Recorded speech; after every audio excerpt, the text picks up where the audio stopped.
कि महाराज जी लोग सभी प्रतिमाओं के प्रक्षाल करने के उपरांत उन प्रतिमाओं के चरण छूते हैं, तो क्या यह उचित है? हमारे समीचीन विकल्प का सम्यक समाधान करने की अनुकंपा करें। नमोस्तु महाराज जी, नमोस्तु।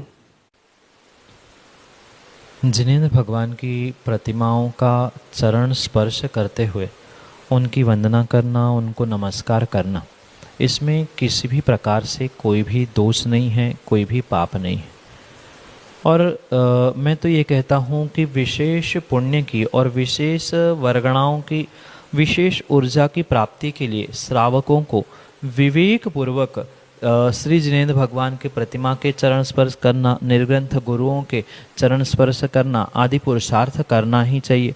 पर जो शब्द मैंने विशेष जोर देकर कहा है उसको पुनः विवेक पूर्वक समझे कि विवेक के साथ किया गया ये कार्य ही आपके लिए पुण्यदायक हो सकता है, क्योंकि इन क्रियाओं का किसी प्रकार से आगम में भी निषेध नहीं मिलता।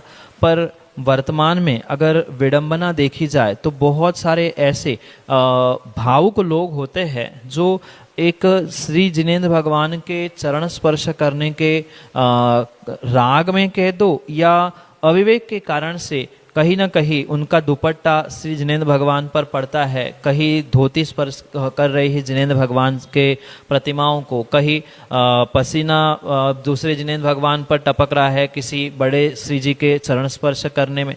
तो ये अगर विवेक पूर्वक कार्य किए जा रहे हैं तो उसमें किसी प्रकार से कोई दोष नहीं है। और ये भी बात आप ध्यान रखें कि अभिषेक के बाद चरण स्पर्श नहीं करना चाहिए, ऐसा नियम, ऐसा कायदा भी कहीं नहीं बनता है, क्योंकि जब श्रावक शुद्धि में पहुंचे तब अपने विवेक के साथ श्री जिनेंद्र भगवान के श्री गुरु के चरण स्पर्श करे, इसमें किसी प्रकार से कोई आपत्ति नहीं है। फिर अगर ऐसा है तो मुनिराज के भी एक बार सुबह किसी व्यक्ति ने पाद प्रक्षालन कर ली तो उसके बाद क्या आप उनके चरण स्पर्श नहीं कर सकते क्या?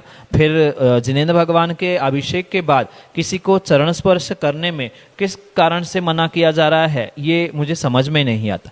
रही बात विवेक की, तो पुनः उस विवेक कर पहुंच पर मैं कहना चाहता हूं कि एक बार अगर श्री जिनेंद्र भगवान का चरण स्पर्श करके श्रावक ने या आपने अपने माथे पर स्पर्श किया है तो चूंकि माथे से पसीना बहने की संभावना होती है, माथे पर पसीने के कारण अशुद्धि और जीवों का उत्पन्न होना संभव हो सकता है।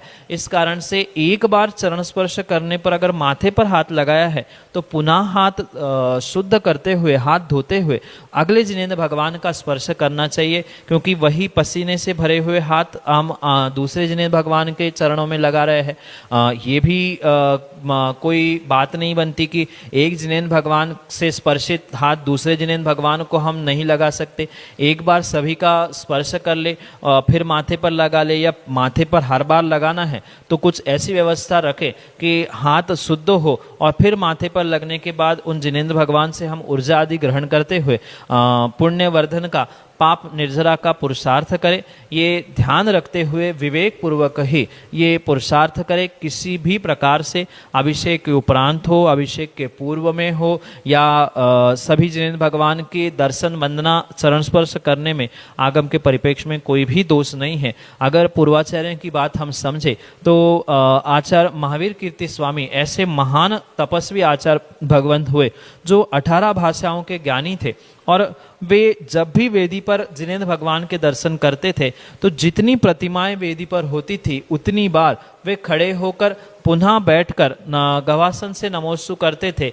तो ये सर्वोत्कृष्ट विधि है, पर उतनी नहीं सही। पर भगवान के विवेक पूर्वक शुद्धि के साथ चरण स्पर्श करते हुए दर्शन करना, इसमें कोई भी दोष नहीं है, चाहे अभिषेक के पूर्व में हो चाहे अभिषेक के बाद में हो।